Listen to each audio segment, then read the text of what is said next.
So what do alligators and Muslims have in common in Florida? Well, according to liberals, they're both protected species, and it's then okay to sacrifice human beings to them. 6 minutes coming up on 7 minutes after 8 o'clock. Bill Colley with you this morning on Top Story on News Radio 1310, KLIX, and newsradio1310.com. Some of the things that I'll be bringing up today. It's going to be really a busy show. We've got a lot to shoehorn in the next couple of hours. We'll open up. We're going to talk a few minutes about the president's comments yesterday. It looked like the guy really needed a Valium. He was losing his temper and ranting and raving about Donald Trump. And how dare you try to make me say the words radical Islam, even though way back in 2008, candidate Barack Obama said words matter. We'll talk about that in just a few minutes, actually probably a few seconds. It's not too far along. But we've got a lot more to talk about today. In fact, just after the 20-minute break, 8:20 this morning, we're going to share with you. I just got off the telephone with Will Labrador, our congressman from up in northern Idaho. Is introducing a bill today about land use in Idaho. In fact, it would reduce the federal share of land if it became law. So you might want to tune into this because this has been a contentious issue on our program many, many times in the past. So if you're still around just after 8:20 this morning, I'll share his comments about that. But we also had a chance to talk to the congressman about the president's remarks yesterday as well. And then following the 9 o'clock news this morning, we'll share the rest of that conversation with Congressman Labrador. And I also have a couple of clips. U.S. Senator Jim Risch appeared on the Situation Room with the Roman gnome, that is Wolf Blitzer. And he actually schooled Wolf Blitzer on the meaning of the U.S. Constitution and the latest effort to try to take away your firearms because of what happened in Orlando. That's also coming up in the next hour of the program. So I'll be sharing that. And then between 8:30 and 9 o'clock today, Crystal King is a nurse practitioner at Tripp Family Medicine right here in Twin Falls. She's been on the show with us before, but this is the first time she's actually soloing. She's going to be talking about exercise versus just weight loss and the benefits of one if you don't necessarily have the other. So that's on the way between 8:30 and 9 o'clock. So we have obviously a jam-packed morning today. But first of all, just a couple of things. There was a fellow in Texas yesterday, Amarillo of all places. He ended up taking his boss and someone else at work hostage at a Walmart because he said he didn't get a promotion he thought he deserved. Now, I don't know a lot of Americans who would go to that extreme if they were upset about not getting a promotion. But for hours after this guy was even shot dead by police, hours passed before they would actually release the details of who he happened to be. And he's an immigrant from Iran, and he's a Muslim. But pay no attention to that man behind the curtain. I bring this up because it caught a lot of people's attention yesterday. And was it an act of terrorism? Well, I think the guys who were being held hostage were quite terrified. I don't know how you want to define this.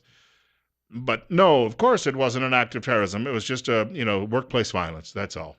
Just like Fort Hood. 10 minutes now after 8 o'clock. President Obama finally addressing the issue of radical Islam yesterday. Oh, they're not going to make me say the word. They can hold me down, tickle me, and I will not say radical Islam before I say uncle. This is the President of the United States venting about Donald Trump pointing out that the guy just cannot bring himself to say radical Islam.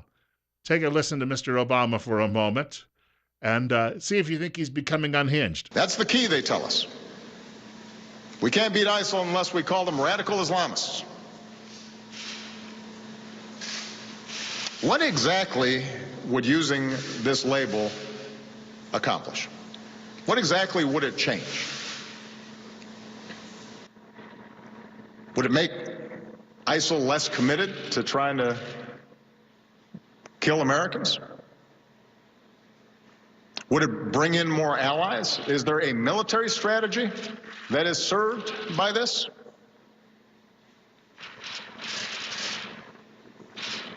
The answer is none of the above. Calling a threat by a different name does not make it go away. Eric Erickson, the newspaper columnist / talk show host / man behind the website The Resurgent, does not like Donald Trump, but he said today, Donald Trump has done something twice that no one else has been able to do over the last several years, and that's to force Barack Obama's hands, first on the birth certificate issue, and now on this. And he said, you've got to respect Trump for his ability to do that. But Mr. Obama, according to Erickson, way back in 2008, said words do matter. Of course they do to liberals. If liberal sticks and stones may break my bones, but names will never hurt me. That was what we learned in the neighborhood when I was growing up. But not according to liberals. Oh no, bad words must be snuffed out because otherwise we'll grow up with complexes and then we'll run down to the local gay bar and shoot it all up. So you've got President Obama saying, I can't bring myself to say it. It won't make any difference. You realize there are guys sitting around the campfires over in ISIS-controlled territory right now snickering about him because they realize by not doing this, if he would do this and draw that line, then organizations, anti-American organizations such as the Council on American Islamic Relations, that is CARE, some of these others, they'd have to take sides too. But he won't do that because they're big donors to various campaigns run by his fellow travelers. Donald Trump, meanwhile, is reveling in Mr. Obama's response. It's 8:12 right now. Bill Colley with you on Top Story 53. And you're listening to News Radio 1310, KLIX and newsradio1310.com. Mr. Trump says the president needs to find some other place to post his or put his rage. I watched President Obama today, and he was more angry at me than he was at the shooter. And many people said that.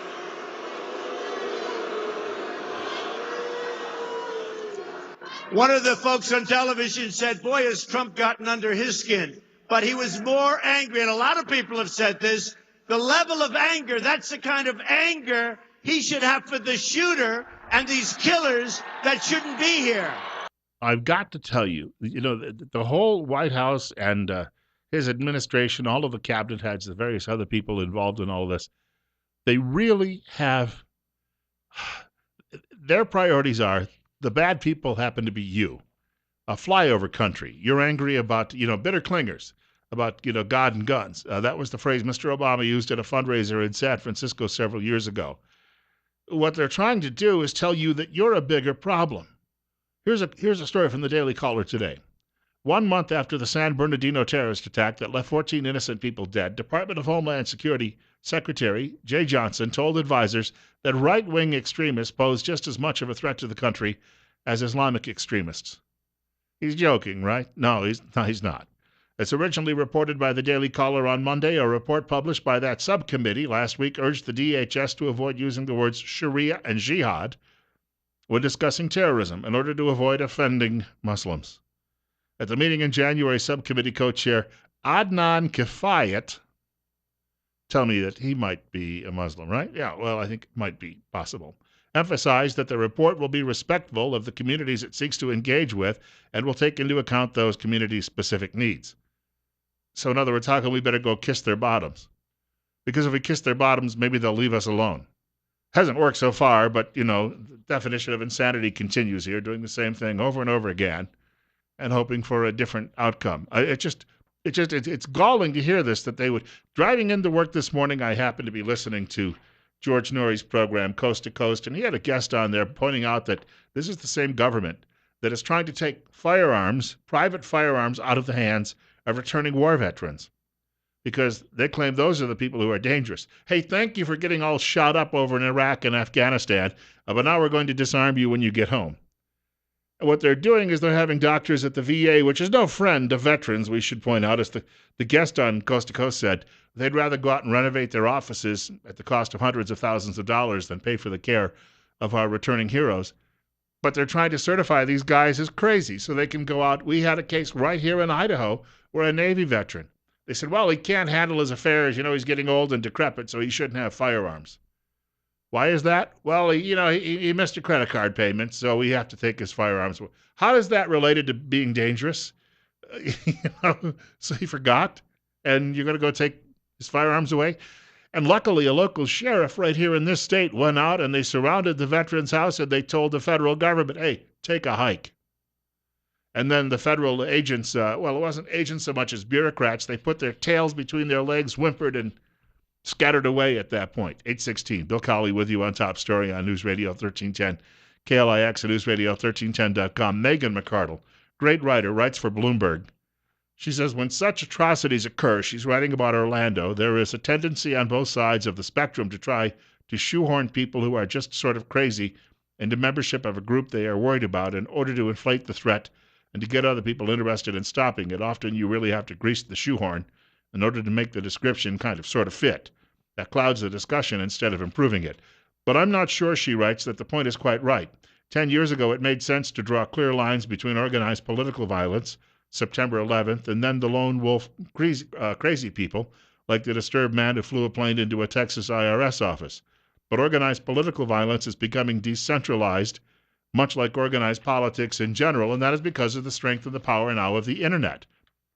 And because of that, a guy in Florida can be instructed to go out and do this. He may not have direct instruction, but what he's seeing is somebody saying to him, hey, if you want to be a good hero and soldier of Allah, go out and kill a bunch of your neighbors. And he goes out and he does it. And now that this is happening, they're going to start to realize they don't need to hit big airplanes or big buildings. They'll go after soft targets. Right after September 11th, a friend of mine is retired from the Navy. He lives over in Seattle working for a very large computer company. And I remember we were having a discussion about this, and I said to him, the real horror in this country will start when they start hitting the big box stores in places like Ames, Iowa.